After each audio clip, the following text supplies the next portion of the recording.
The four travelers passed through the rest of the forest in safety, and when they came out from its gloom saw before them a steep hill, covered from top to bottom with great pieces of rock. "That will be a hard climb," said the Scarecrow, "but we must get over the hill, nevertheless." So he led the way and the others followed. They had nearly reached the first rock when they heard a rough voice cry out, "Keep back!" "Who are you?" asked the Scarecrow. Then a head showed itself over the rock and the same voice said, "This hill belongs to us, and we don't allow anyone to cross it." "But we must cross it," said the Scarecrow. "We're going to the country of the Quadlings." "But you shall not," replied the voice, and there stepped from behind the rock the strangest man the travelers had ever seen. He was quite short and stout and had a big head, which was flat at the top and supported by a thick neck full of wrinkles. But he had no arms at all, and, seeing this, the Scarecrow did not fear that so helpless a creature could prevent them from climbing the hill. So he said, "I'm sorry not to do as you wish, but we must pass over your hill whether you like it or not," and he walked boldly forward. As quick as lightning the man's head shot forward and his neck stretched out until the top of the head, where it was flat, struck the Scarecrow in the middle and sent him tumbling, over and over, down the hill. Almost as quickly as it came the head went back to the body, and the man laughed harshly as he said, "It isn't as easy as you think." A chorus of boisterous laughter came from the other rocks, and Dorothy saw hundreds of the armless hammerheads upon the hillside, one behind every rock. The lion became quite angry at the laughter caused by the Scarecrow's mishap, and giving a loud roar that echoed like thunder, he dashed up the hill. Again a head shot swiftly out, and the great lion went rolling down the hill as if he had been struck by a cannonball. Dorothy ran down and helped the Scarecrow to his feet, and the lion came up to her, feeling rather bruised and sore, and said, "It is useless to fight people with shooting heads, no one can withstand them." "What can we do, then?" she asked. "Call the winged monkeys," suggested the Tin Woodman. "You have still the right to command them once more." "Very well," she answered, and putting on the golden cap she uttered the magic words. The monkeys were as prompt as ever, and in a few moments the entire band stood before her.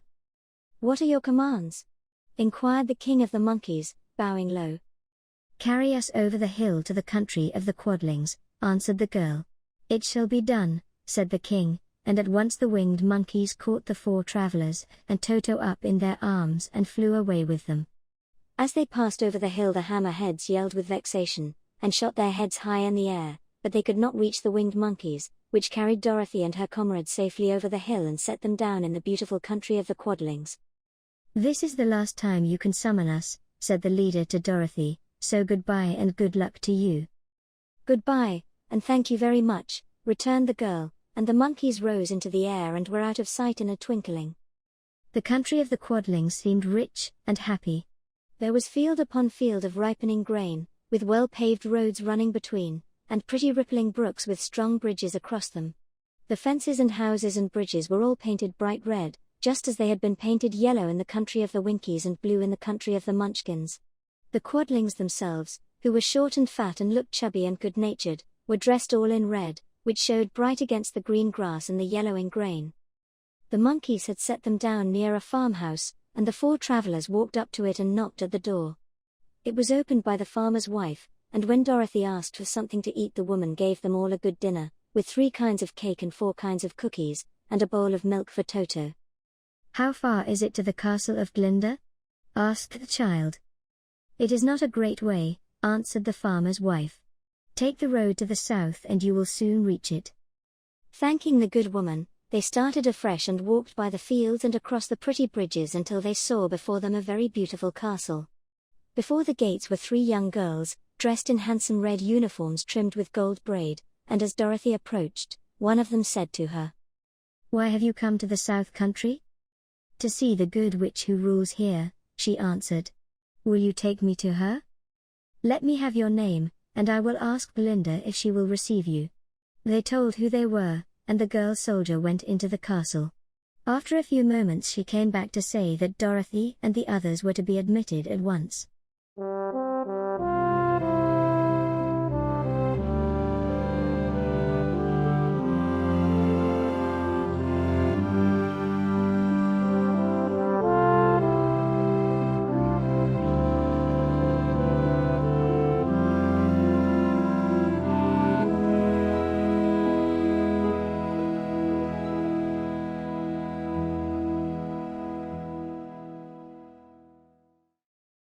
please subscribe. New stories, every week.